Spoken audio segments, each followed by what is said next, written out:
ஹல்லேலூயா, ஹல்லேலூயா, ஹல்லேலூயா, ஹல்லேலூயா, ஹல்லேலூயா. எப்படி இருக்கீங்க எல்லாரும்? நல்லா இருக்கீங்களா? நல்லா இருக்கீங்களா? அன்னையின் இறை பக்தர்களை, இறை அன்னையினுடைய பரிந்துரையை நாடி ஜெபித்து கொண்டு ஆண்டவருடைய பிரசன்னத்திலே நாம் வீற்றிருக்கிற இந்த அத்யுன்னத நேரம் மிகவும் ஆசி பெற்ற நேரம். இந்த நேரம் ஒரு நிமிடம் கண்களை மூடிக்கொண்டு தொடர்ந்து வருகின்ற நேரத்திலே நாம் கேட்க இருக்கின்ற இறை வார்த்தைகள், நாம் கேட்க இருக்கின்ற இறை செய்தி நமது வாழ்வில் தொடர்ந்து நமது வாழ்க்கை பயணத்தில் அது பயனுள்ளதாக அமைய இறைவனே நம்மோடு பேச வேண்டி ஜெபிப்போம். கண்களை மூடி கைகளை கூப்பி இந்த நாளிலே நீங்கள் விரும்பி தேடி அன்னையின் பரிந்துரை வழியாக நம் ஆண்டவரிடம் ஏறெடுக்கின்ற எல்லா ஜெபங்களையும் ஒரு நிமிடம் 1, 2, 3, 4 என்று குறைந்தது ஒரு 10 ஜெபங்களை இந்த நேரத்திலே நற்கரணி நாதருடைய கால் பாதத்திலே ஒப்பு கொடுப்போம். எல்லா ஜெபங்களையும் கேட்கின்ற ஆண்டவர் எல்லாவற்றுக்கும் பதில் தருவது தனது வார்த்தை வழியாக. இன்று இந்த நேரத்திலே நாம் ஒப்பு கொடுக்கின்ற இந்த ஜெபங்களுக்கு தேவையான பதிலை ஆண்டவர் தனது நாவிலிருந்து இன்று நமக்காக பொழிய வேண்டும். வெளியத்திலே வாசிக்கிறோம், ஆண்டவர் தொலைவில் இருந்து கொண்டே நமது உள்ளத்திலே உள்ள அறைகளில் நாம் சிந்திக்கின்ற சிந்தனைகளை கூட ஆண்டவர் அறிகிறார்.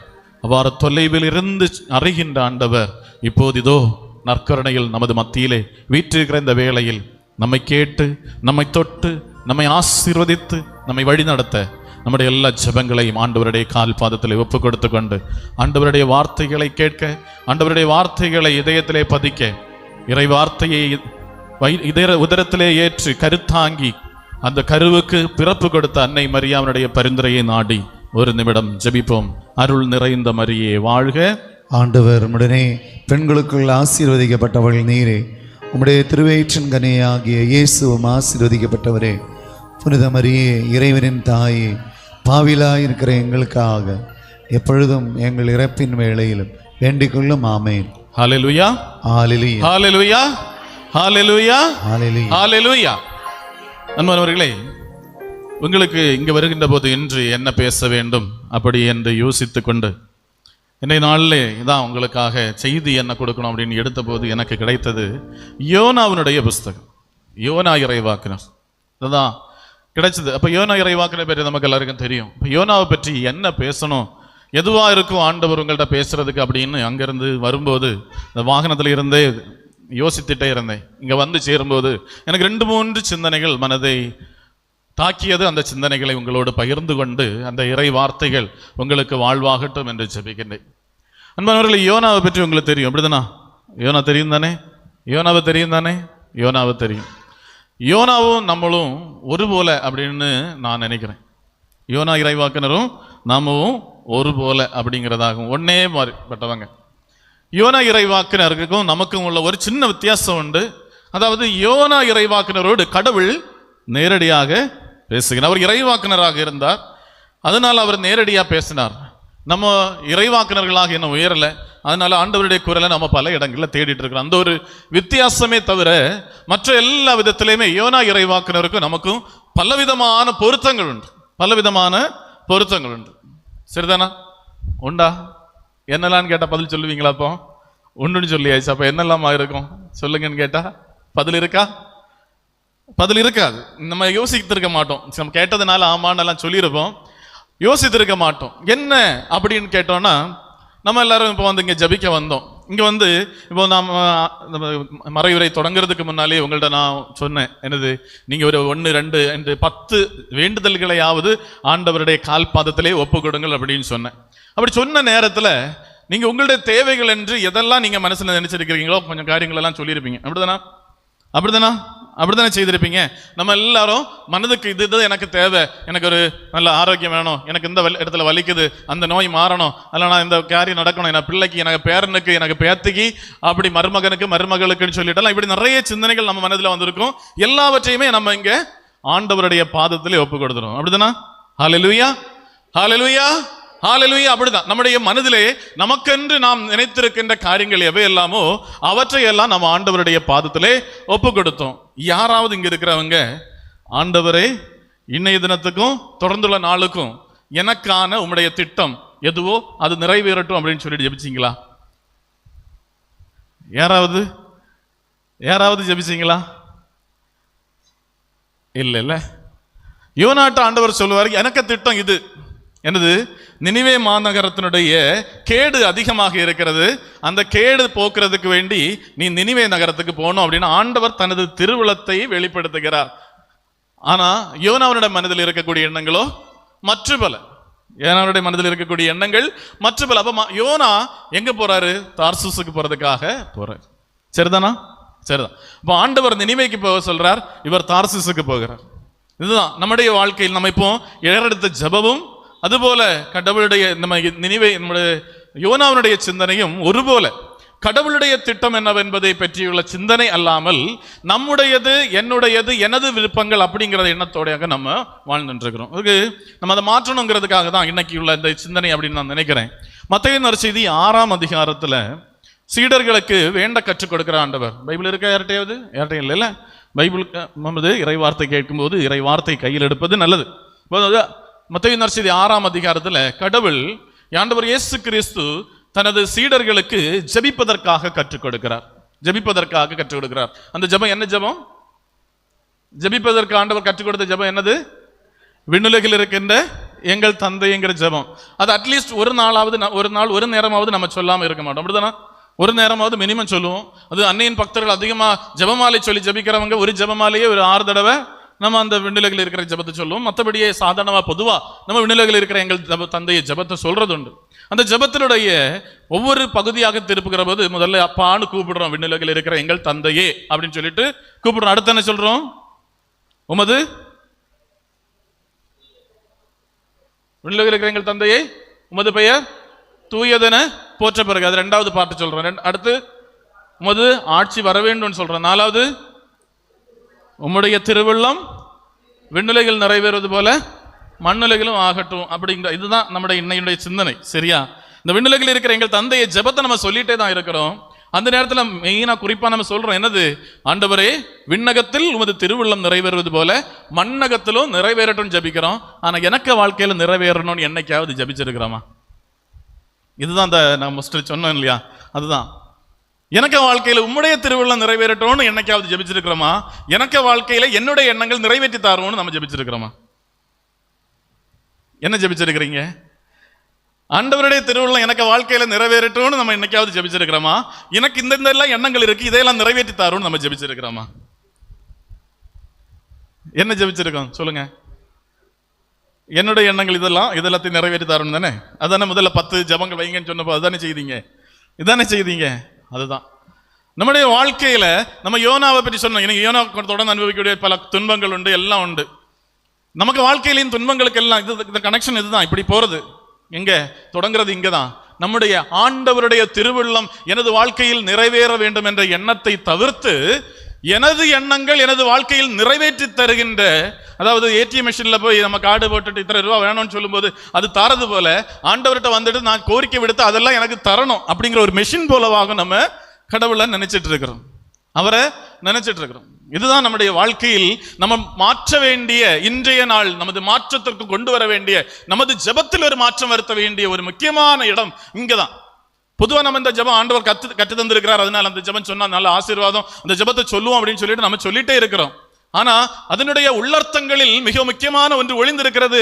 எனது வாழ்க்கையினுடைய தேவைகள் என்று நான் உணர்பவை அல்ல, எனது ஆண்டவர் எனக்காக வகுத்திருக்கிற திட்டங்கள், என்னை பற்றிய என் ஆண்டவருடைய லட்சியங்கள், என்னை பற்றிய ஆண்டவருடைய குறிக்கோள், அது எனது வாழ்க்கையில் நிறைவேறட்டும் என்று ஜெபிப்பதே இல்லை. இதனாலதான் நம்ம வாழ்க்கையில சின்ன சின்ன காரியங்கள் வரும்போது நம்ம கடவுள்கிட்ட கோவப்பட்டுட்டு யோனா செய்தது போல கடவுள்கிட்ட கோவப்படுறோம். எதுக்கு எடுத்தாலும் கடவுள்கிட்ட சண்டை போடுறவங்களாவே இருக்கிறோம். நான் கேட்டா மட்டும் தரமாட்டுறா, எனக்கு மட்டும் ஏன் ஓர வஞ்சனை, என்ன மட்டும் ஏன் அவமானத்துக்கு உட்படுத்திருக்கீங்க, எனக்கு ஜெபங்கள் மட்டும் ஏன் கேட்கப்படுறது இல்லை, எனக்கு மட்டும் ஏன் இந்த நோய், எனக்கு மட்டும் ஏன் இந்த கஷ்டம், எனக்கு மட்டும் ஏன் இந்த துன்பம், எனக்கு மட்டும் இந்த வேதனை, எனக்கு இந்த கெட்ட மனைவியை தந்திருக்கிறீங்க, கெட்ட கணவனை தந்திருக்கீங்க, இந்த சொன்னா கேட்காத பிள்ளைங்களை தந்திருக்கிறீங்க. எதுக்கு எடுத்தாலும் கடவுள்கிட்ட நம்ம குற்றம் சொல்லிட்டே இருக்கிறோம், கடவுளை குறை சொல்லிட்டே இருக்கிறோம். நம்ம தான் நமக்காக தான் கேட்டு கேட்டு வாங்கிக்கிட்டோம், நம்ம தானே கேட்டு கேட்டு வாங்கணும். எனக்கு ஒரு கல்யாணம் வேணும், இந்த மனுஷன் எனக்கு கல்யாணம் தரணும்னு கேட்டு வாங்கணும், எனக்கு பிள்ளை வேணும்னு சொல்லி கேட்டு வாங்கணும். கடவுளுக்கு எந்த ஆளை எனக்கு திருமணம் செய்து தரணும், எந்த மனைவி எனக்கு திருமணம் செய்து தரணும் கடவுள்கிட்ட கேட்டோமா? நம்ம தான் யோசிச்சோம். வீட்டில் உள்ளவங்க 2 ஃபோட்டோ எல்லாம் கொண்டு வந்து காட்டினாங்க. ஓகே பரவாயில்ல, உங்கள் வீட்டில எல்லாம் விசாரித்தோம், நல்ல பையனா நல்ல பொண்ணா அப்படி விசாரித்தோம், நமக்கு தோணிச்சு பரவாயில்ல, நல்ல இதெல்லாம் தருவாங்க, நல்ல செல்வந்தமாக உள்ளவங்க தான், பரவாயில்ல கட்டிக்குவோம், நம்மளாவே தீர்மானித்தோம், நம்மளாவே செய்துக்கிட்டோம்.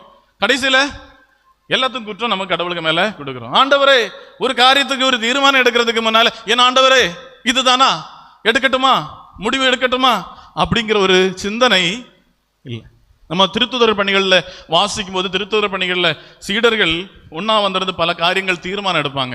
எடுக்கிற நேரத்தில் அவங்க ஜெபித்து கலந்தாலோசித்து எடுக்கிற தீர்மானங்களை பற்றி சொல்லும்போது பேதுரு எப்பவுமே பல இடங்களை நமக்கு உரிச்சு வச்சிருப்பாங்க. என்னது, இதுதான் நல்லது அப்படி என்று நாங்களும் தூய ஆவியானவரும் தீர்மானித்தோம், நாங்களும் தூய ஆவியானவரும் தீர்மானித்தோம். சபையினுடைய எல்லா காரியங்களிலுமே நாங்களும் தூய ஆவியானவரும் தீர்மானித்தோம், நாங்களும் கடவுளும் தீர்மானித்தோம். ஆகையால் இப்படி நடக்கட்டும் என்று சொல்லுகிறோம், அறிவிக்கின்றோம், அப்படி செயல்படுத்த முயற்சிக்கின்றோம். நமது வாழ்க்கையில இன்னைக்கு இங்க நிறைய பெரியவங்க தான் இருக்கிறீங்க. இதுவரை நம்ம செய்யாம இருந்தாலும் போட்டோம், இன்னையிலிருந்து நம்ம வாழ்க்கையில செய்ய வேண்டியது ஒரு காரியத்தை தீர்மானம் எடுக்கும்போது ஓகே நான் அப்படி ஒரு தீர்மானம் எடுத்தேங்கிற சொல்றதை தாண்டி நான் கடவுளோடு கலந்தாலோசித்து அவருடைய ஆசீர்வாதத்தை தேடி அவருடைய அறிவுரையை ஏற்றுக்கொண்டு நானும் கடவுளுமாக இந்த ஒரு தீர்மானத்தை எடுத்திருக்கிறோம் என்று சொல்லுகின்றவர்களாக உங்களது வாழ்க்கையில் ஒரு மாற்றம் உருவாக வேண்டும். நீங்கள் சொல்லுகின்றவர்களாக, மாற்றம் சும்மா சொல்றதுக்காக இல்லை, மாறாக அந்த மாற்றம் உணர்ந்து அதை செயல்படுத்துகின்றவர்களாக நீங்கள் அனைவரும் மாற வேண்டும். ஹல்லேலூயா, ஹல்லேலூயா, ஹல்லேலூயா. அன்பானவர்களே, நம்முடைய ஜெபங்கள், நம்முடைய எண்ணங்கள் எல்லாம் இருக்க வேண்டியது முதலில் என்னுடைய அந்த விண்ணுலகில் இருக்கிற எங்கள் தந்தை ஆண்டவர் இயேசு கிறிஸ்து தெளிவாக நமக்கு கற்றுத் தந்திருக்கிறார். உன்னுடைய எண்ணங்களோ உன்னுடைய திட்டங்களோ அல்ல, ஆண்டவரே உம்முடைய திருவுள்ளம் விண்ணகத்தில் எப்படி நிறைவேறிக் கொண்டிருக்கிறதோ அதுபோல மண்ணகத்தில் நிறைவேறட்டும் என்று ஜெபிக்கிற அதே வேளையில் நாம் நம்மை அந்த இடத்திலே கொண்டு வந்து, ஆண்டவரே விண்ணகத்தில் உமது திருவுள்ளம் நிறைவேறுவது போல எனது வாழ்க்கையில், என் குடும்ப வாழ்க்கையில், என் பிள்ளையினுடைய வாழ்க்கையில், என் கணவனுடைய வாழ்க்கையில், என் மனைவியினுடைய வாழ்க்கையில், என் குடும்பத்தாருடைய வாழ்க்கையில் எல்லாம் ஆண்டவரே உமது திருவுள்ளம் நிறைவேறட்டும் என்று ஜெபித்து ஒவ்வொரு காரியங்களும் முன்னெடுப்பதற்கு முன்னால் ஆண்டவருடைய திருவுள்ளம் என்ன என்று ஆலோசிக்கின்றவர்களாக அந்த திருவுள்ளத்தை உணர்ந்து கொண்டு ஏற்றுக்கொண்டு செயல்முறைப்படுத்துகிறவர்களாக மாறணும். பெரும்பாலும் பலரும் கொஞ்சம் காலகட்டத்தில் திருமணத்தை பற்றி சொன்னேன், வேலைக்கு போறதுக்கு இப்போ பெரிய பெரிய நம்ம தியான உரைகள் இப்போ யூடியூப்ல எல்லாம் போகும்போது அதில் கீழே கமெண்ட்ஸ்ல எல்லாம் பார்த்தாச்சுன்னா பலரும் போட்டிருப்பாங்க, எனக்கு பையனுக்கு வெளிநாட்டுக்கு போறதுக்கு வேண்டி நீங்க எல்லாரும் ஜெபம் பண்ணுங்க, எனக்கு பிள்ளைக்கு நல்ல திருமணம் நடக்கிறதுக்கு வேண்டி ஜெபம் பண்ணுங்க, இப்படிலாம் போட்டிருப்பாங்க. எனக்கு விருப்பம் இதாகும், என்னுடைய பிள்ளைக்கு வெளிநாட்டுக்கு போகணும், என்னுடைய பிள்ளை IAS ஆகணும். மாறாக என்னுடைய பிள்ளை இந்த நிலையில இருக்கிறான், இவனுக்காக கடவுள் என்ன திட்டம் வகுத்திருக்கிறார் அப்படின்னு சொல்லிட்டு கேட்டு எங்களுக்காக ஜெபிங்க அப்படின்னு யாருமே சொல்றதில்லை. அவங்களா மனசுக்குள்ள ஒரு திட்டத்தை வகுத்திருப்பாங்க, அதை செயல்படுத்துறதுக்காக அவங்க கேட்டுக்கொண்டே இருக்கிறார்கள். நாமும் அது போலதான் கேட்டுட்டே இருக்கிறவங்களா பல நேரங்களில் இருக்கிறோம். ஹல்லேலூயா, ஹல்லேலூயா, ஹல்லேலூயா. எரேமியா இறைவாக்கினர் அதற்காக நல்ல ஒரு அழகான வசனத்தை சொல்லுவார். 29ஆம் அதிகாரம் 11ஆம் வசனம். எரேமியா இறைவாக்கினர் நூல் பைபிளில் இல்ல, எரேமியா இறைவாக்கினர்ல எரேமியா இறைவாக்கினர் அழகா தெளிவா ஒரு வசனத்தை சொல்லுவார். 29:11 அதை நான் வாசிக்கிறேன், கேளுங்க. உங்களுக்காக நான் வகுத்திருக்கும் திட்டங்கள் எனக்கு தெரியும் என்றோ. ஆண்டவருடைய வார்த்தை இது. என்ன சொல்றார் ஆண்டவர்? உங்களுக்காக நான் வகுத்திருக்கிற திட்டம் எனக்கு தெரியும் என்றோ. அதுல எனக்கு மிக பிடிச்சது என்ன தெரியுமா? எனக்கு தெரியும் என்றோங்கிறதாகும், எனக்கு தெரியுங்கிறதாகும், எனக்கு தெரியுங்கிறதாகும். உனக்கு தெரியும்னு அவர் சொல்லல, உங்களுக்கு தெரியும்னு அவரு சொல்லல. அவருக்கு தெரியும் என்ன பற்றி, அவர் வகுத்திருக்கிற திட்டம் என்னங்கிறது அவருக்கு தெரியும். நம்ம வாசிக்கிறோம், நமக்கு கருவில் உரு தந்தவர் அவர், நம்ம படைத்தவர் அவர், நமக்கு வாழ்வு தருகிறவர் அவர். அப்ப அந்த படைக்கிற நேரத்திலேயே இவன் எப்படிப்பட்டவனாக இருக்க வேண்டும், இவள் எப்படிப்பட்டவர்களாக இருக்க வேண்டும், இவளுடைய வாழ்க்கை சூழல் எப்படியாக இருக்க வேண்டும், இவனுடைய வாழ்க்கை, அவருக்கு ஒரு திட்டம் உண்டு, அவருக்கு ஒரு திட்டம் உண்டு. ஒவ்வொருவரையும் படைக்கிற போது, ஒவ்வொருவரையும் உருவாக்குகிற போது ஆண்டவருக்கு என்று ஒரு முக்கியமான திட்டம் உண்டு. இது இந்த வாழ்வு புனிதமானதாக மாறுவதற்கானது, இந்த உயிர் இனி பலருக்கும் உதவி புரிவதற்கானது, இந்த உயிரினால் பலர் கைவிடப்பட்டோர், ஆதரவற்றோர், இழிவுபடுத்தப்பட்டோர், பிற்படுத்தப்பட்டோர் வாழ்வு மேம்படுத்துவதற்கானது.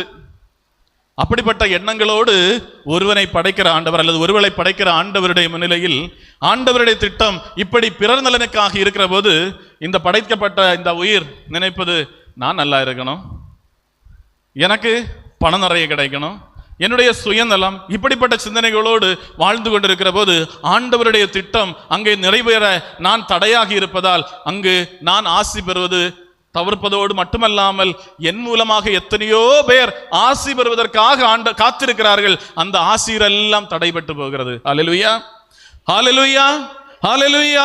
உண்மையில் அன்பானவர்களே, என் மூலமாக இன்று இறை வார்த்தையை நீங்கள் அனைவரும் கேட்க வேண்டும் என்று ஆண்டவர் திட்டமிட்டிருக்கிற போது இங்கு வருவதற்கான அழைப்பை ஆண்டவர் கொடுக்கிறார். அந்த அழைப்பை நான் மறுத்துவிட்டு நான் வரமாட்டேன், எனக்கு வர முடியாது என்று நான் ஓய்வெடுக்கிறேன் என்றால் அந்த வார்த்தைகளை கொடுப்பதற்கான ஆள் இல்லாமல் போவதால் இத்தனை பேருக்கு இறை வார்த்தை கொடுக்க முடியாததனுடைய குறை என்னை வந்து சேர்கிறது.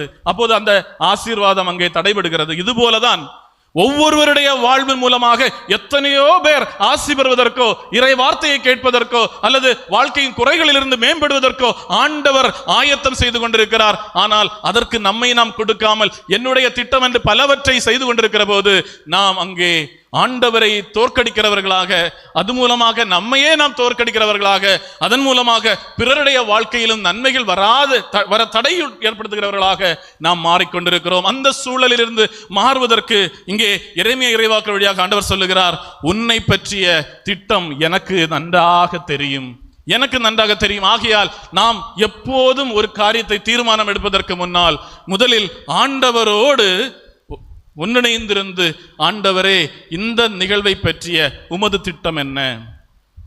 ஒரு சுற்றுலா போவதற்கு நாம் தீர்மானிக்கிறோம். அப்போது ஆண்டவரே, இந்த ஒரு சுற்றுலா போவதற்கு நான் தீர்மானித்து இருக்கிறேன், அந்த சுற்றுலா நான் செல்லலாமா? முதலில் அந்த கேள்வியை நான் எழுப்ப வேண்டும். இந்த சுற்றுலாவுக்கு நான் போகலாமா, போக கூடாதா, அது தேவைதானா, தேவை இல்லையா என்பதை முதலில் நான் எழுப்ப வேண்டும். அதற்கு ஆண்டவர் நீ சுற்றுலாவுக்கு போகலாம் என்ற ஒரு ஆலோசனையை, அறிவுரையை, ஒரு பதிலை எனக்கு தருகிறார் என்றால் அடுத்ததாக நான் கேட்க வேண்டும், எந்த இடத்திற்கு நான் போக வேண்டும் என்று. என்னுடைய மனதில் இத்தனை இடங்கள் எல்லாம் நான் நினைத்து வைத்திருக்கிறேன், நான் இந்த இடங்களுக்கு போகலாமா என்று கேட்கிற போது ஆண்டவர் ஒரு சரியான பதிலை தருகிறார் என்றால் அதன்படியாக போக வேண்டும். இது ஒரு உதாரணத்திற்காக. அதுபோல நமது வாழ்க்கையிலுடைய பல காரியங்கள் உண்டு. குழந்தை கருவிலேயே உருவாகிற போதே நாம் பலதும் திட்டமிட தொடங்கிடுவோம். அந்த பிள்ளையை நான் எங்க படிக்க வைக்கணும், பிறக்கவே இல்லை, வயிற்றுல தான் இருக்கு, ஆனா அந்த குழந்தையை எங்க படிக்க வைக்கணும், என்னதான் படிக்க வைக்கணும், இதெல்லாம் நம்மளாவே திட்டம் போட்டு அந்த பிள்ளைக்கு அந்த கருவில இருக்கும் போதே அதை திணிக்க தொடங்கிடுறோம். அந்த சிந்தனைகளில் இருந்து மாறி இந்த கருவிலே இருக்கிற குழந்தைக்கு கொடுக்க வேண்டியது கடவுளுடைய அருளும் ஆசீர்வாதம் தான். முதலில் கடவுளோடு உடன் நடக்கின்றவனாக இருக்க வேண்டும். பைபிள்ல எனக்கு ரொம்ப பிடிச்ச ஒரு நபர் உண்டு, சாமுவேல் இறைவாக்குனரை நாம் காண்கிறோம். அண்ணா ஆண்டவருடைய ஆலயத்திலே வந்திருந்து ஜெபித்து அழுது கேட்டு பெற்றுக்கொண்டாள். அந்த குழந்தையை பெற்றுக்கொண்டவள் அந்த குழந்தை ஆசீர்வாதக்காரனாக இருக்க வேண்டும், கடவுளுடையதாக இருக்க வேண்டும் என்று அவளது ஆசா பாசங்களை எல்லாம் அவள் அடக்குகின்றவளாக மாறுகின்றாள். அவனுக்காக அவளது இன்பங்களை எல்லாம் அவள் ஒடுக்குகின்றாள், வேண்டாம் என்று வைக்கிறாள். அடுத்தபடியாக குழந்தை பால்குடி மறந்த உடனேயே ஆண்டவருடைய ஆலயத்தில் கொண்டு ஒப்பு கொடுக்கிறாள். நம்முடைய குடும்பங்களில் எடுக்கிற போது நமக்கு பிள்ளைகள் எல்லாம் பிறக்கிற போது அந்த பிள்ளைகளை கொடுக்கிறது கடவுள். அந்த பிள்ளைகளை கடவுளுக்கு கொடுக்கிறதுக்காக, கடவுளுடைய பிள்ளைகளாக வளர்த்துவதற்காக நாம் நம்முடைய சுகங்கள், இன்பங்கள் என்று நினைத்துக் கொண்டிருக்கிற பலவற்றை வேண்டாம் என்று வைக்கிறோமா? அது ஒரு மிக முக்கியமான கேள்வி. கடவுளுக்கு எனது பிள்ளையை ஒப்புக் கொடுக்க வேண்டும், கடவுளுடைய ஆசி பெற்றவனாக, கடவுளுடைய நாசீராக, கடவுளுடைய எல்லா அருட்கரங்களும் வார்த்தைகளும் தன்னகத்தை கொண்ட மகளாக இவள் வளர்ந்து வர வேண்டும் என்று எண்ணம் நமக்குள் இருக்கிறதா? அந்த எண்ணத்தோடு அந்த பிள்ளைக்கு கருவிலே இருக்கிற போதே இறை வார்த்தையையும் இறை ஆசீர்வாதங்களை கொடுத்து வளர்க்கிறோமா? மிகப்பெரிய கேள்வி இது. பலரும் பல இடங்களில் நம்ம பங்குகளில் இருக்கும்போது, வீடுகளுக்கு போகும்போது, ஒரு திருமணமான பெண் கருத்தாங்கி இருக்கிறாள் என்றால் அவளை அடுத்து திரும்ப கோயிலுக்கு பார்க்கணும்னா காலம் கொஞ்சம் கழியும். ஏன்னா அசதியா இருக்கு, சோர்வா இருக்கு, முடியலை, கோயிலுக்கு வர்றதுக்கு முடியலை, கடவுளுக்கு சன்னதியில் வர்றதுக்கு முடியலை அப்படின்னு சொல்லிட்டு முடங்கி வீட்டுக்குள்ளேயே முடங்கி கிடக்கிற பெண்மணிகளாக பலரும் மாறிக்கொண்டிருக்கிறார்கள். கடவுளுடைய சன்னதியில் வருவதற்கு, கடவுளுடைய ஆசீர்வாதத்தை பெற்றுக்கொள்வதற்கு தயார் இல்லாதவர்கள். இனி அடுத்த கட்டம், குழந்தை பிறந்து விட்டால் அந்த குழந்தை கை குழந்தையாக இருக்கிறது, அதை எடுத்துக்கொண்டு வருவதற்கு சிரமம், வருகிற போது பிள்ளைக்கு ஏதாவது வந்து விடுமோ, கடவுளுடைய சன்னதியில் பிள்ளையை கொண்டு ஒப்பு கொடுப்பதில் உள்ள தாமதம். இனி அதற்கு பின்னர் அடுத்த குழந்தைக்கு திருமணுக்கு கொடுக்க வேண்டும். அது அவங்க விருந்துகாரங்க எல்லாம் வரணும், அங்க சொந்தக்காரங்க எல்லாம் வெளிநாட்டில் இருக்கிறாங்க, அவங்க எல்லாம் வரட்டும். குழந்தைக்கு ஒரு 5 வயது 6 வயது எல்லாம் ஆகட்டும். அது ஒரு பெரிய விழாவாக கடைபிடிக்க வேண்டும். அதனால நீட்டி கொண்டு போகிறோம். அன்பானவர்களே, கடவுளுடைய அருட்கரம் பிள்ளையை தொடுவதற்கு நாம் எவ்வளவுக்கு எவ்வளவுக்கு எவ்வளவுக்கு தாமதித்துக் கொண்டிருக்கிறோம். கருவிலே இருக்கும் போதே கடவுளுடைய சன்னிதியிலே ஒப்பு கொடுப்பதற்கு பதிலாக அந்த நேரத்தில் நம்ம நல்லா ஓய்வெடுத்து ரீல்ஸையும் பார்த்துட்டு இருக்கிறோம். இன்னைக்கு இந்த நாட்கள் எல்லாம் நம்ம சில மருத்துவர்களோடு பேசும்போது சின்ன குழந்தைகளுக்கு நிறைய பேருக்கு ஓட்டிசம் பாதிக்கப்பட்டிருக்கிறதா சொல்றாங்க. ஓட்டிசம் ஹைப்பர் ஆக்டிவிட்டி பிள்ளைங்களுக்கு, சின்ன குழந்தைங்களுக்கு. காரணம் என்ன என்று கேட்டால், கருவில் இருக்கும் போதே குழந்தை பார்த்துட்டு இருக்கிறது ரீல்ஸ். பிறந்த உடனேயும் பிள்ளைக்கு முதல்ல கொடுக்கப்படுறது இந்த ரீல்ஸை போட்டுட்டு இவங்க வேலையை பார்த்துட்டு வேற வழிக்கு போவாங்க. இப்போ அந்த போனுக்குள்ளாலேயே மூழ்கி இருக்கிற குழந்தை அந்த போனுக்குள்ளால வெளி உலகத்தோடோ கடவுளுடைய சிந்தனைகளோடோ இறை பக்தியோடோ அல்லது 4 பேரோட நல்ல வார்த்தைகள் பேசுகின்ற குணத்தோடோ வளராமல் இந்த முடங்கி கிடக்கின்றதாக மாறிக்கொண்டிருக்கிறது. அதனால வெளியில வரும்போது அதனால அந்த சமூகத்தோடு ஒத்து வாழ்வதற்கு முடியாமல் போய்கொண்டிருக்கிறது. ஹல்லேலூயா, ஹல்லேலூயா, ஹல்லேலூயா. அன்பானவர்களே, இதுதான் நடந்துட்டு இருக்கு. இன்னைக்கு உங்க வீடுகளை நீங்க எடுத்து பார்த்தீங்கன்னா, ஒரு 6-7 வயசான குழந்தைங்க எல்லாம் இருக்கிற வீட்டில் விருந்தினராக யாராவது வந்தாங்க அப்படின்னா உடனே அந்த குழந்தைங்க வந்து பார்த்துட்டு யாரோ வந்திருக்காங்க அம்மா போய் பாரு அப்படின்னு சொல்லிட்டு போயிடுவாங்க. ஒருவேளை வந்திருக்கிற அம்மாவோட தம்பியா இருக்கும், மாமாவா இருக்கும். அந்த மாமாட்ட பேசுறது கூட குழந்தைக்கு தெரியாது. மாமா வாங்க மாமான்னு கூப்பிடுறதுக்கு தெரியாது. அந்த ஒரு மனநிலை உருவாக்கி கொண்டிருக்கிறோம். ஏன்? நமது இந்த உலகத்தோடு உள்ள தாக்கம் கடவுளிடமிருந்து நம்மை அகற்றிக் கொண்டிருப்பதால் கடவுளிடமிருந்து அகல்வதோடு உறவுகளில் இருந்து அகன்று கொண்டிருக்கிறது, சமூகத்தில் இருந்து அகன்று கொண்டிருக்கிறது, தனி உலகத்துக்குள் வாழ்ந்து கொண்டிருக்கிறது. அப்படியாக தனது வாழ்க்கையை அழித்துக் கொள்கின்றதாக மாறிக்கொண்டிருக்கிறது. இதற்கெல்லாம் காரணம் கடவுளிடமிருந்து பிரிந்து போவதுதான், கடவுளுடைய திட்டத்தில் இருந்து நாம் விலகி போவதுதான் காரணம். அன்பானவர்களே, ஆகையால் முதலிலேயே நாம் புரிந்து கொள்ள வேண்டியது, என்னை ஒரு குழந்தையை ஆண்டவர் கருவில் தருகிற போது அல்லது என்னை படைக்கிற போதே ஆண்டவருக்கு என்னை பற்றி ஒரு திட்டம், தெளிவான திட்டம் உண்டு. அது அவருக்கு நன்றாக தெரியும். ஆகையால் என்னை பற்றிய எனது ஆண்டவருடைய திட்டம் என்ன என்பதை நான் என் கடவுளோடு ஒவ்வொரு சந்தர்ப்பங்களும் கேட்டு புரிந்து கொள்ள வேண்டும். ஒவ்வொரு சந்தர்ப்பங்கள். ஒரு உணவு தயாரிப்பதற்கு முன்னால் நம்ம வீட்டுக்காரர் கேட்பாரு, நாளைக்கு என்னம்மா காலையில் சமைக்க போற அப்படின்னு கேட்கும்போது முதல்ல நம்ம கடவுள்கிட்ட கேட்கணும், நாளைக்கு இட்லி நான் போடட்டா, தோசை நான் போடட்டுமா? சின்ன சின்ன காரியங்களுக்கும் நான் கடவுள்கிட்ட கேட்கிறவனா இருக்கிறேனா? அப்பதான் கடவுள் எனக்குள்ளால நிறைஞ்சிருக்கிறாருன்னு அர்த்தம். கடவுளுடைய ஆலோசனை நான் கேட்டு செயல்படுறேன்னு அர்த்தம். நம்ம மற்ற பெரிய விஷயம் எல்லாரும் கைவிட்ட பிறகுதான் நம்ம கடவுளை தேடும். எல்லாம் முடிஞ்சதுக்கு பிறகுதான் கடவுளை தேடுறவங்கள மாறும். அடுத்து கடவுள் கைவிட்டுட்டாரு, கடவுள் கைவிட்டுறான்னு சொல்றோம். நான் தான் கடவுளை வேண்டான்னு சொல்லி ஒதுக்கி வச்சுட்டு இருக்கிறேன். நான் தான் கடவுளை வேண்டான்னு வெளியே வச்சுட்டு நான் எனக்கு விருப்பப்படி வாழ்ந்துட்டு இருக்கிறேன். அதுக்கான தேவைகளை தாரும் கேட்டுட்டு இருக்கிறேன். மற்றபடி எனக்காக ஆண்டவர் வகுத்த திட்டம் எது என்று கலந்து ஆலோசிப்பதே இல்லை. இங்கே நம்ம வாசிக்கிறோம், திரும்ப இறைமையராக சொல்கிறார், அவருடைய திட்டம் என்னவா? உனக்கு வளமான எதிர்காலத்தையும் நம்பிக்கையும் உங்களுக்கு அளிப்பதற்கான நல்வாழ்வின் திட்டங்கள் தான் நான் வச்சிருக்கிறேன். ஆண்டவருக்கு என்னை பற்றிய திட்டம் என்பது நல்வாழ்வின் திட்டம், வளமான எதிர்காலம், நம்பிக்கை தரக்கூடிய திட்டம். அதை பற்றி அடுத்து திரும்ப சொல்வாரு, என்னது? நீங்கள் என்னிடம் வந்து கூக்குரலிட்டு மண்டாடுவீர்கள், அப்பொழுது நான் உங்களுக்கு செவி கொடுப்பேன். இப்ப நம்ம என்ன செய்யணுமா? நம்ம எப்பவுமே ஆண்டவர்கிட்ட வந்து கூக்குரலிட்டு கேட்கணும், என்ன பற்றிய திட்டம் நல்லதா வச்சிருக்கிறேன்னு சொன்னீங்களே ஆண்டவரே, என்னப்பா அந்த திட்டம்? என்னப்பா எனக்கு என்ன பற்றிய அம்மது திட்டம்? நாளைய தினத்திற்கான உம்முடைய திட்டம் என்ன? நாளைய தினத்தில் என்னுடைய செயல்பாடுகளுக்கான உம்முடைய திட்டம் என்ன? அதை கேட்டு நம்ம தீர்மானம் எடுக்கணும். நம்மளாவே ஒரு தீர்மானம் போட்டுட்டு இது எனக்கு வேணும், இது இன்னைக்கு நடந்தே ஆகணும் அப்படின்னு கேட்கறத விட்டுட்டு, ஆண்டவரே என்னை பற்றிய உம்முடைய திட்டம் என்ன சொல்லும் அப்படிங்கிறது ஆண்டவர்கிட்ட இருந்து கேட்கணும்.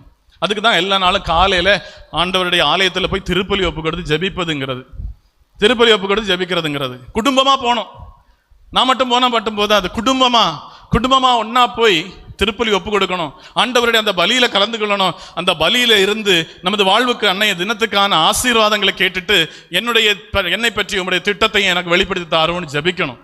அந்த ஜபத்தில இருந்து தீர்மானம் எடுத்துட்டு வேணும் வீட்டுக்கு வர்றதுக்கு. அதை செயல்படுத்துறதுக்காக தான் வெளியில இறங்குறது. திட்டம் எல்லாம் எடுக்கிறது ஆண்டவருடைய சந்நிதியில். இங்க வந்து நற்கரணை நாதருடைய முன்னிலையில் உட்கார்ந்து இருந்துட்டு ஆண்டவருடைய எல்லா பங்குகள்லையும் நமக்கு நற்கரணை பேழை உண்டு. அங்கே ஆண்டவருடைய பிரசன்னம் நிரந்தரம் உண்டு. அங்கே ஆண்டவருடைய சந்நிதியிலே வந்து இருந்து கொண்டு ஆண்டவருடைய பலியில் கலந்து கொண்டு விட்டு இந்த ஆலோசனை ஆண்டவரோடு கேட்கணும். ஆண்டவரே என்னை பற்றிய நல்வாழ்வின் திட்டம் உமக்கு தெரியும்னு சொல்லியிருக்கிறீங்களே, அந்த திட்டம் என்னன்னு சொல்லிட்டு எனக்கு சொல்லித்தாருங்க, அந்த திட்டத்தின்படி என்ன வாழ வைங்க அப்படின்னு சொல்லிட்டு கேட்டுட்டு அந்த திட்டத்தை செயல்படுத்துறதுக்காக வீட்டுக்கு போனோம். அதை விட்டுட்டு நம்ம கோயிலுக்கே போக மாட்டோம், வீட்டுக்குள்ளாலே உட்கார்ந்துருந்து நம்ம ஒரு திட்டத்தை போடுவோம், அந்த திட்டத்தின்படி செயல்படுத்துவோம் அப்படின்னு சொல்லிட்டு மாட்டோம், அவர்கிட்ட கேட்போம். அப்படிங்கும்போது அங்கே மிகப்பெரிய இடைவெளி கடவுளுக்கும் எனக்கும் இடையில் இருப்பதால் அன்பானவர்களை நாம் நமது வாழ்க்கையில் வெற்றியை நோக்கி பயணிப்பதற்கு பதிலாக பல இடங்களில் தோல்விகளை நோக்கி பயணித்துக் கொண்டிருக்கிறோம். ஹல்லேலூயா, ஹல்லேலூயா, ஹல்லேலூயா. வெற்றிகளுக்கு பதிலாக தோல்விகளை சந்திக்கின்றவர்களாக மாறுகிறோம். படுதோல்வியில் இருக்கிற போது ஆண்டவரை சபிப்பவர்களாகவும் மாறிக்கொண்டிருக்கிறோம். இங்கு யோனா செய்த தவறு அதுதான். ஆண்டவர் நினிவேக்கு போன்னு சொன்னாரு, அவர் தார்சிசுக்கு போனாரு. போன இடத்துல நிறைய கலகங்கள் ஏற்படுது, நிறைய கலகம். இதுதான் நடக்கும், பெரிய கலகங்கள் ஏற்படும், துன்பங்கள் ஏற்படும். அதுல இருந்தாவது புரிந்து கொண்டு திருப்பி என்கிட்ட வரமாட்டானா அப்படின்னு சொல்லிட்டாங்க ஆண்டவர் பார்க்கிறது. திருப்பி என்கிட்ட வரமாட்டானா அப்படிங்கிறதுக்காக ஆண்டவர் அங்கே கொந்தளிப்பு, கடல் கொந்தளிப்பு, புயற்காற்றல ஏற்படுத்தி தார்சிசுக்கு போக விடாம திருப்பி ஆண்டவர் கூப்பிடும் போது அவன் என்ன செய்வான்?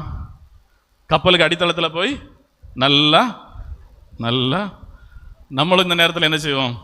ஓ, இனி என்ன பார்ப்போம், என்னெல்லாம் ஆச்சு, சரி போ, நல்லா என்னெல்லாம் இருக்கோ எடுத்து வச்சு சாப்பிடுவோம், நல்லா தூங்குவோம் அப்படின்னு சொல்லிட்டு விட்டுருவோம். அதாவது யோனா செய்தது அதுதான். சரி, முடிஞ்சு போச்சுப்பா, இனி வேண்டாம், போய் படுத்து தூங்கிடுவோன்ட்டு போய் படுத்து தூங்கிட்டு இருக்கிற யோனா பார்க்குறாங்க. மற்றவங்க எல்லாம் அங்கே பயத்தில் அங்கே ஜெபித்துட்டு இருக்கிறாங்க. ஆனால் யோனா மட்டும் தெரியும், யோனாவுக்கே தெரியும் என்னுடைய தவறு தான், நான் கடவுளுடைய குரலை கேட்காது தான், என்னுடைய தவறுனால தான் நான் இங்கே வந்து இப்படி இருக்க வேண்டி வருது அப்படின்னு தெரிஞ்ச பிறகும் அவன் சோகமா தூங்குறவனா இருக்கிறான். அடுத்தாவது திரும்பி வரானா? யோனா திருப்பி வராரா? இல்லை, திருப்பி வரமாட்டாரு. திருப்பி சரி ஓகே, இதனால தான் பிரச்சனை, அவங்க கேட்பாங்க, மற்றவங்க கேட்பாங்க, என்னடா நாங்கள் இப்போ என்ன செய்யணும், இந்த பிரச்சனைக்கு தீர்வு என்ன அப்படின்னு கேட்கும்போது, சரி கப்பலை கரைக்கி விடுங்க, நான் நினிவேக்கு போகிறதுக்கு ரெடி ஆகிறேன் அப்படின்னு அந்த ஆள் தீர்மானம் எடுத்திருந்தானா முடிஞ்சு. நேரே அவங்க கப்பலை கடலுக்கு கரைக்கு திருப்பி இருப்பாங்க, கடல் கொந்தளிப்பு எல்லாம் தீர்ந்துருக்கும், நேரே அங்கே போயிட்டு நினிவே நகரத்துக்கு அவரால் போக முடிஞ்சிருக்கும். ஆனால் அவர் என்ன செய்வார்? என்னை தூக்கி கடலை போட்டுருங்க. அதாவது ஒரு தவறுல இருந்து அடுத்த தவறுக்கு போறதுக்கான மனிதனுடைய மனநிலை. ஒரு குறையிலிருந்து அடுத்த குறைக்கு தாவி கொண்டிருக்கிறோம். அங்க முதல்ல கடவுளை பழித்துரைப்போம் நம்ம, ஓகே கடவுள் இல்லை, அப்போ அங்கிருந்து அடுத்து என்னது, அந்த ஜோசியக்காரனை பார்த்தா கொள்ளலாம், அந்த மந்திரவாதியை பார்த்தா சரியாகும், அல்லனா இந்த பிரச்சனைக்காரன் எல்லாம் சரி பண்ணி தருவான்னு சொல்லிட்டு உடனே அடுத்த இடத்துக்கு போவோம்.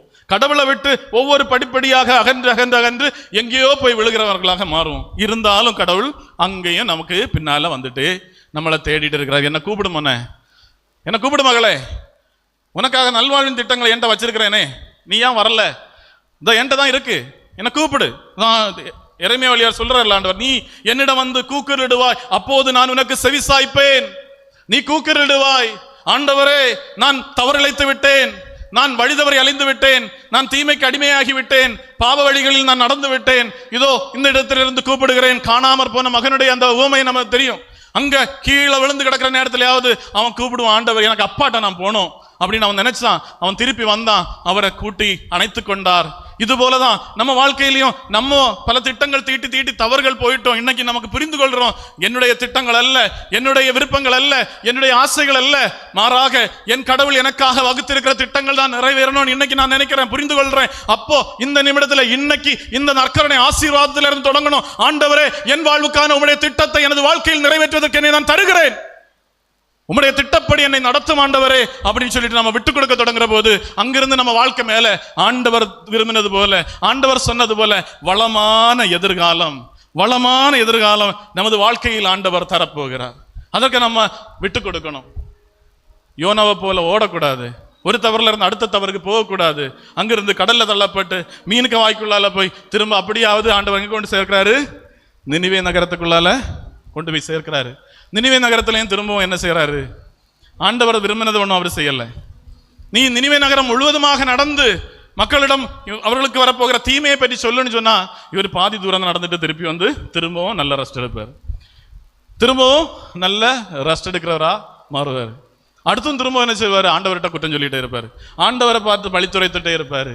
கடைசி நேரம் வரைக்கும் நம்ம வாழ்க்கை எல்லாம் இப்படிதான். நம்ம என்னது, அதனால தான் முதல்ல தொடங்கும் போது சொன்னேன், யோனாவுக்கு நமக்கு வாழ்க்கைக்கும் நல்ல ஒற்றுமை உண்டு. நல்ல ஒற்றுமை உண்டு. நீங்க வீட்டுக்கு போய் இந்த 3 அதிகாரம் தான் உண்டு, யோனாவுடைய புஸ்தகம் 3 அதிகாரம் தான், நிறைய இறை சிந்தனைகள் அதுக்குள்ளால பதுங்கி இருக்கு. வீட்டுக்குள்ளால போய் வாசித்து யோனாவும் நானும் ஒண்ணுதான். அந்த யோனாவுக்கு இடத்துல என்ன வச்சுட்டு நான் வாசிக்கணும். யோனாவை போலதான் நான் பல நேரங்களில் யோனாவை நம்ம பழித்துரைத்துட்டே இருப்போம். ஏன்னா ஏன் இப்படி பண்ணாரு, கடவுள் நேரம் பேசினார்ல, போயிருக்க வேண்டியதானே. இதே மாதிரிதான் ஆண்டவர் நம்மள்ட்ட எல்லா நாளும் பேசிட்டு இருக்காரு, நம்ம தான் காது கொடுக்கறதே இல்லை. ஆனா யோனாவை நம்ம குற்றம் சொல்லுவோம். ஏன்னா யோனா பேசிட்டு என்னட்ட கடவுள் பேசினாரு அப்படின்னு சொல்லிட்டு அவரை குற்றம் சொல்லுவோம். என்னட்டையும் ஆண்டவர் பேசுறாரு, நான் தான் காது கொடுக்கல, நான் தான் என் கடவுளுக்கு குரலுக்கு செவிமடுக்கவில்லை. ஆண்டவர் அனுதினம் என்னோடு பேசிக் கொண்டிருக்கிறார், அந்த குரலுக்கு செவிமடுக்க வேண்டும். அன்பானவர்களை, இன்று இந்த நாளிலே இந்த ஆராதனை வேளையிலும் தொடர்ந்து வருகிற திருப்பலியிலும் நம்ம இன்னைக்கு ஜெபிப்போம். அன்பானவர்களே, என் ஆண்டவருடைய குரலுக்கு நான் செவிமடுக்க வேண்டும். என்னை பற்றி என் ஆண்டவருடைய திட்டம் நிறைவேறுவதற்கு நான் என்னை விட்டுக் கொடுக்க வேண்டும். இதுவரை நான் வாழ்ந்த வாழ்க்கை தவறுகளோடு அல்லது கடவுளை பழித்துரைத்து என்னுடைய விருப்பங்களுக்காக என்னுடைய சுயநலங்களை ஜெபித்து ஜெபித்து வாழ்ந்து கொண்டிருக்கிறேன். இனி முதலாவது பொது நலத்திற்காக ஜெபிக்க வேண்டும். இன்னைக்கு நீங்க ஆராதனையில நீங்க 10 ஜெபங்கள் ஒப்பு கொடுத்தீங்க. அந்த 10 ஜெபத்துல எத்தனை பொது நலத்துக்கானதா இருந்து, எத்தனை ஜெபம் பிறருக்கானதா இருந்தது? அப்போ சுயநலத்தை மறந்து பொது நலத்துக்காக ஜெபிக்கிறவர்களா நம்ம மாறணும். பிறருக்காக, என்னுடைய அருகில் இருக்கிறவர்களுக்காக, இங்கு இருக்கிறவர்கள், எனது வலப்புறத்திலே இருக்கிறவருக்கு என்ன தேவைகள் இருக்கு என்று எனக்கு தெரியாது. ஆனால் எனது வலப்புறத்திலே இருக்கிறவரை ஆண்டவரை ஆசீர்வதி. என்னுடைய இடப்புறத்தில் இருக்கிறவர் என்ன தேவை என்பது எனக்கு தெரியாது. ஆனால் இந்த இடப்புறத்திலே இருக்கிறவரை ஆசீர்வதியும், அவரது குடும்பத்தாரை ஆசீர்வதியும் என்று ஒப்பு கொடுத்து நம்ம ஆசீர்வாதம் அவங்களுக்கு பெற்றுக் கொடுக்கிற போது அதன் மூலமாக நமது வாழ்வு ஆசி பெறும். ஆண்டவரை, உங்களுடைய திட்டம் இவருடைய வாழ்க்கையில் நிறைவேற, இவருடைய வாழ்க்கைக்கு நன்மைகளை கொடும் என்று சொல்லும். இங்க இருக்கிறவங்கள வேதனையோ கஷ்டங்களோ மன வருத்தமோ இல்லாதவங்க யாரும் இருப்பீங்களா? யாருமே இருக்க மாட்டீங்க. எல்லாருக்கும் மன வருத்தங்கள் உண்டு, எல்லாருக்கும் மன கசப்புகள் உண்டு, வேதனைகள் உண்டு, ஏமாற்றங்கள் உண்டு. இதெல்லாம் நிறைய நம்ம வாழ்க்கையில் அனுபவிச்சு கடந்து போயிட்டு இருக்கவங்க ஒவ்வொருத்தரும் ஒரு விதத்தில் இல்லைன்னா இன்னொரு விதத்தில் யாருக்கும், அவ்வளவுதான். அதனால எல்லாருக்குமே தேவைகள் உண்டு. எல்லாருடைய வாழ்க்கையிலும் கடவுளுடைய கரம் தொடுவது மிக முக்கியமானது. அப்போது அந்த ஆண்டவருடைய கரம் என்றும் என்னை தொட்டுக்கொண்டு என்னை வழிநிறுத்தி கொண்டிருப்பதற்காக ஜபிக்கணும். இன்னைக்கு நமக்கு அங்கே பாவசங்கீர்த்தனை நடந்துட்டு இருக்கு. யாருக்காவது ஒப்புரவு அருளடையாளம் பெற்றுக்கொள்ள வேண்டுமானால் குறிப்பா இந்த காரியத்தில் என்னது தெரியுமா? நம்ம இன்னைக்கு புரிந்துக்கிட்டோம்ல, நம்ம ஆண்டவரே உங்களுடைய திருவிழா வரணும்னு ஜபித்தோம், ஆனா எனக்கு வாழ்க்கையில் ஆண்டவருடைய திருவிழா நிறைவேறணும்னு ஜபிக்கலையே. அது ஒரு மிகப்பெரிய தவறு அல்லவா? அந்த தவறை உணர்ந்தவர்களாக, அந்த தவறுக்காகவும் மன்னிப்பு கேட்டுக்கொண்டு இனி முதலாவது தொடர்ந்து கடவுளுடைய திருவிழா எனது வாழ்க்கையில் நிறைவேறுவதற்கு என்னை விட்டுக் கொடுக்கின்றவளாக, என்னை விட்டுக் கொடுக்கின்றவனாக நான் வாழணுங்கிற ஆசீர்வாதத்தையும் தாரும் அப்படின்னு சொல்லிட்டு நம்ம ஜெபிப்போம். தொடர்ந்து நம்ம ஆண்டவருடைய ஆசீர்வாதத்தை பெற்றுக்கொள்வதற்காக நாம் இருக்கிறோம். அப்போது ஆண்டவருடைய அருளும் ஆசீர்வாதம் என்னோடும் என்னை சார்ந்தவர்களோடும் என்றும் தங்கி இருக்கணும். என்னை என்றும் ஆண்டவருடைய ஆசீர்வாதம் தான் வேணும். ஆண்டவருடைய ஆசீர்வாதம் தான் முக்கியமானது. என்னுடைய திட்டங்கள் அல்ல, ஆண்டவருடைய திட்டங்கள். அந்த ஆசீர்வாதத்தை எனக்கு தாரும் ஆண்டவரே, இங்கு கூடியிருக்கிற எங்கள் எல்லாருக்கும் தாரும் ஆண்டவரே, என் அருகில் இருக்கிறவர்களுக்கு குறிப்பாக கொடும் ஆண்டவரே அப்படின்னு சொல்லிட்டு பொது நலத்தோடு பிற நலத்தோடு நாம் ஜெபித்து ஆண்டவருடைய அருளும் ஆசீர்வாதத்தை நம்ம பெற்றுக்கொள்வோம்.